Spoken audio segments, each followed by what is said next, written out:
I shall never forget the first time I commanded a ship in battle. An occasion made all the more auspicious due to the fact that it was not supposed to happen. I was merely a second lieutenant, fairly newly promoted as well, aboard the frigate HMS Richmond. It felt to me at the time as if the whole world was arrayed against us. We were at war with the French, the Spanish, and the Dutch, and to make matters worse, that treacherous jumped-up Colonel George Washington was leading the American colonists in a war against their king. The year was 1780, and we were the flagship of a flotilla, part of the Royal Navy's South American Squadron. We were tasked with taking a battery in a fort overlooking the vital San Juan River, part of the Spanish Empire's South American possessions. My captain, Captain Wilcox, was overall commander of the force sent to take that battery. He'd orders Richmond ahead of the rest of the flotilla to clear any troublemakers out of the way. And troublemakers we found. A pair of Spanish corvettes came flying at us from windward, each with a great white bone in their teeth, throwing out huge bow waves. We were already cleared for action, of course, but this was a little bit unexpected. A pair of corvettes, if handled correctly, could be more than a match for a frigate.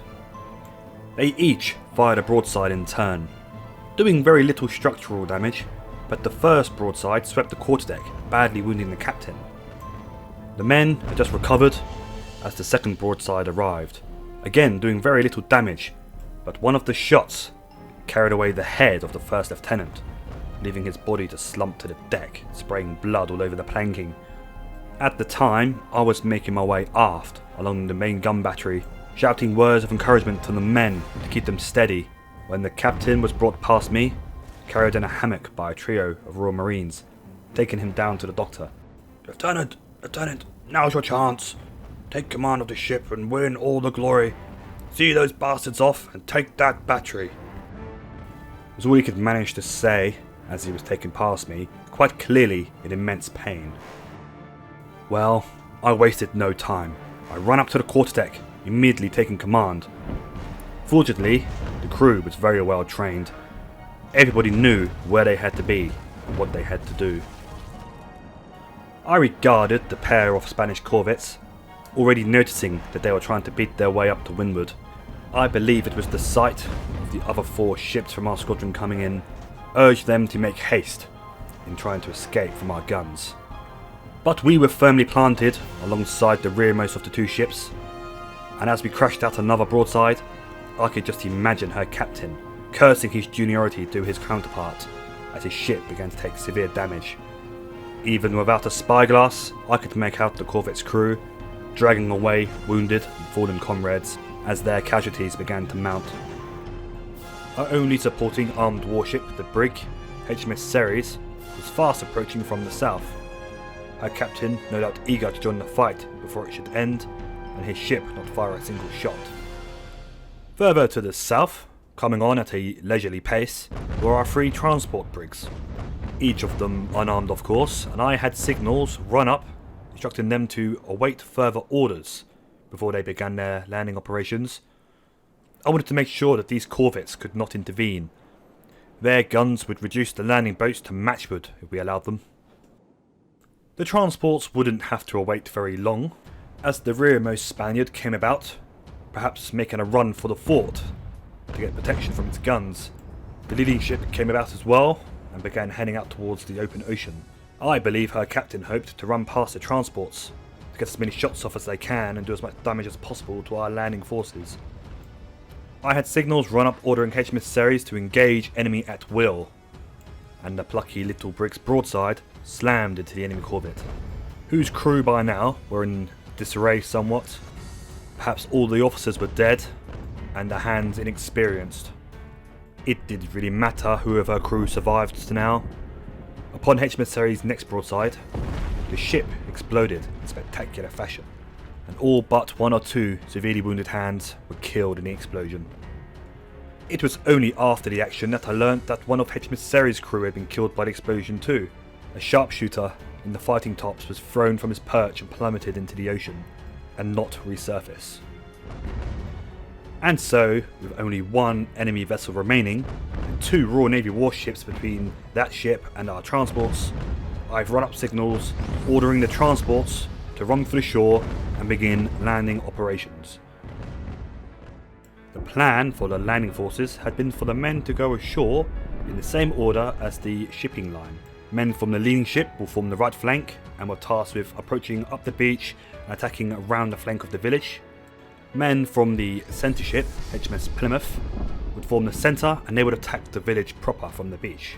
And the men from the rearmost ship, HMS Sandwich, would form the left flank attacking the woods to the southwest of the village. As our transports ran for shore, we, in HMS Richmond, and HMS Ceres of course, kept up our fire on their enemy corvette, the Galga. Whomever was in charge of that ship now refused to strike their colours, and were therefore fair game and fair target for us to continue shooting. At long last, HMS Dorset dropped her anchor close to the landing grounds, and the men tasked with making the landing, a mixture of army troops and sailors, began to board the boats to row the short distance to shore. Meanwhile, we fired one last broadside from HMS Richmond at the Galga, and then I ordered the men to hold fast and cease fire. I'd spotted a young midshipman covered in blood and his young face blackened from the smoke, running to the mast to lower the flag. Finally, the Galga had struck her colours, surrendering to us. Naturally, I was elated, excited and happy. I had led my men, and Ceres of course, to victory over 2 enemy corvettes, and I had a prize to show for it. I ordered the captain of HMS Ceres to send over a prize crew to take control of the Galga. I needed all my men at the guns, for I planned to take Richmond in closer to shore and use her main battery as offshore artillery support for our landing forces. Speaking of the landing forces, the attack on the village was going as planned. The village at the base of the hill had to be taken before we could assault the fort, lest our chaps be attacked in the rear from some hidden enemies. Also, the landing force commander planned to use the village for his headquarters for further attacks inland. It was about this time that a battery of Spanish 4-pounders hidden in the woods made themselves known,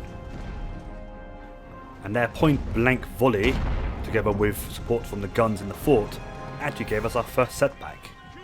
In the end, the guns were taken at the point of the bayonet as the men charged through the trees, sending the gunners into flight up the hill towards their fort.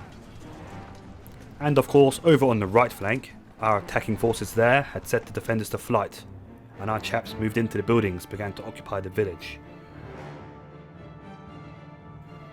Then of course came the inevitable enemy counterattack. They sent 2 companies of irregulars along the beach, hoping to roll up our forces from the left, and we sent them packing with a volley from the broadside of HMS Richmond. And at last our troops could begin their march uphill to take their final objective, the fort and its battery. Of course I could only watch from the quarterdeck of HMS Richmond, but from what I could see through my spyglass, it had taken some time for our men to be formed up ready for the final assault on the battery and the fort. And with the local irregular forces being called in to assist, the enemy outnumbered our chaps. And with superiority in numbers, the enemy decided to engage our men in a battle of musketry volleys, rather than of course use their weight of numbers in a concentrated charge. Even with their numbers, they were never going to win against regular professional soldiers in a line battle. And after long, the 4-pounders we had captured in the woods were brought to bear at close range. At last, the enemy defence began to crumble. From the quarterdeck of HMS Richmond, as I've said, I couldn't really see much, but a huge, dense fog of battle hung over the fort, and a trickle of prisoners were being led down the slope towards the landing grounds by our victorious men. But it was clear that our chaps had finally broken into the centre of the fort, and were engaging the last of the enemy forces that were refusing to surrender. But of course it must have come to a point where the enemy had no choice but to either die where they stood, jump off the cliffs, or surrender to our men. The vast majority decided the latter, of course. and we had gained a victory here at the fort at San Juan. Of course, in the greatest scheme of things, this was little more than a skirmish or a raid, but for me, a young second lieutenant just starting my career, this was the greatest victory ever. And though I didn't realise it at the time, this victory, and my part in it, was like lighting the fuse to the rocket that was about to propel my career skyward.